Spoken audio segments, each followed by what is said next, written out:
So, alas 7:25 na ng umaga, pero parang alas 6 ng gabi na.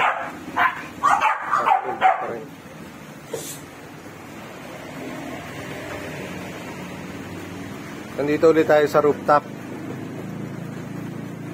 Maglilinis tayo ng rooftop everyday kasi nandito yung kennel natin. Wala nang ambon, wala ulan, pero medyo sumisikat na, oh. Medyo nagiging clear na yung ano. Unlike kanina. Still, nakatayo pa rin yung malunggay ko. Yan. Yan lang. Yung aming mga tanamin na pechay. Lumutan. Lumutan siya.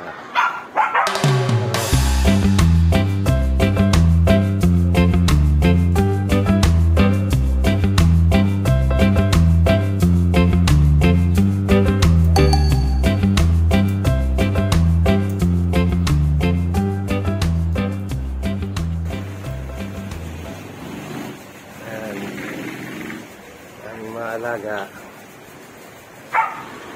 So, ayan. Si Snow. Aso natin. So, ito yung pinaka-silungan nila kapag malakas ng ulan. Ayan pa. Ito, ang isang maganda dito kapag ang aso natin is naka-range. Kahit ulanin yan, matibay sila sa ulan. Kasi talagang kusa sila kung gusto nilang minsan laro sila sa ulanan. Katulad nito si Daddy. So, alam din ng aso ko hanggang kailan lang sila magbabasa. Ayun, si Micro, yung Jack Russell, hindi na rin naputulan ng buntot dahil bawal na ngayon. So, mga amigo, ito yung naman ng ating mga aso pag nakakawala, nagiging matatag sila sa ulan kasi okay lang, naliligo naman yan.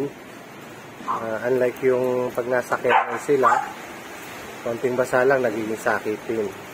Kapag sanay sila ng ganyan, naka-range sila, tumitibay yung resistance nila pagdating sa mga ulan. So, Chihuahua, Bulldog, Corgi, and ito yung ibang aso natin. Blue! Ano yan, Blue? Ayan, tingnan mo, linis tuloy ng bibig mo.